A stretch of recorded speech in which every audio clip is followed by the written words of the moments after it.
कोई इंजदा सजदा लब जावे, मैं हथ चावा रब मन जावे। ज़मीन पर आजिज़ी के साथ चलें, ये ज़मीन आपके बगैर लाखों साल से ज़िंदा है और आपके बगैर भी ऐसे ही ज़िंदा रहेगी। और ये भी एक हकीकत है, ज़मीन इंतकाल के बाद बंदे की हो जाती है और बंदा इंतकाल के बाद ज़मीन का हो जाता है। हमारे गांव में 4 दिन पहले एक फौतगी हुई थी जिसकी आज कुलखानी है। मैं और मेरे बाबा आज कुलखानी पे जा रहे हैं। मैं अक्सर अपने बाबा के साथ बैठकर पुराने वक्तों की बातें सुनता रहता हूँ। गुजरे हुए दौर और आज के दौर में अगर मुआवजा किया जाए तो बहुत ही फर्क है, लेकिन कुछ कदीमी रिवायात आज भी मेरे गांव में मौजूद हैं। हमारे गांव में जब भी किसी के यहाँ दुख सुख होता है तो लोग कसीर तादाद में शिरकत करते हैं।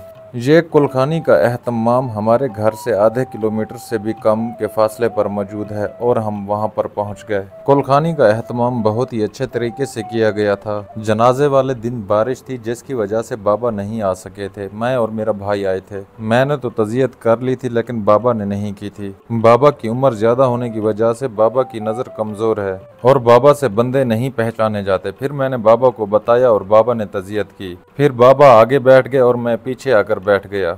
और कुलखानी में हमारे जतोई के मौजूदा MPA सरदार दाऊद खान ने भी शिरकत की और आज मुफ्ती साहब की तकरीर सुनकर दिल को बहुत सुकून मिला और कुछ मेरे इल्म में इजाफा हो गया। आज मुफ्ती साहब की कुछ बातें मैं आपसे भी शेयर करूंगा। सन 1900 का वाक़या जो आज मुफ्ती साहब ने बताया और वो मैं आपको बताऊंगा। सन 1900 में एक कदियानी ने चैलेंज किया कि कोई ऐसा है जो मुझसे मुनाजरा करे, तो पीर नसीरुद्दीन नसीर जो किसी तारुफ के मोहताज नहीं, उन्होंने अपने हुजरे से लाठी उठाई और चल दिए और कहा मैं मुनाजरा करूंगा। तो किसी मुरीदैन में से एक मुरीद ने कहा कि पीर साहब आप इधर बैठे, आप हमारे लिए दुआ करें और हमें तावीज़ वगैरह दें।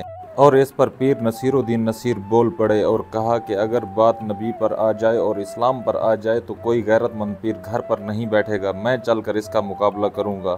और हक सच में पीर भी वही होते हैं जो इस्लाम की हिफाजत करें, ना कि इस्लाम का इस्तेमाल करके माल इकट्ठा करें। फिर मरहूम के इसाले सवाब के लिए ख़त्म शरीफ पढ़ा गया और दुआ की गई और बाद में लंगर तकसीम होने लगा। फिर मैं और मेरे बाबा ने वापसी की तैयारी कर ली। एक बात याद रखें दोस्तों, बाप की जूतियाँ सीधी करने से नसीब भी सीधे हो जाते हैं।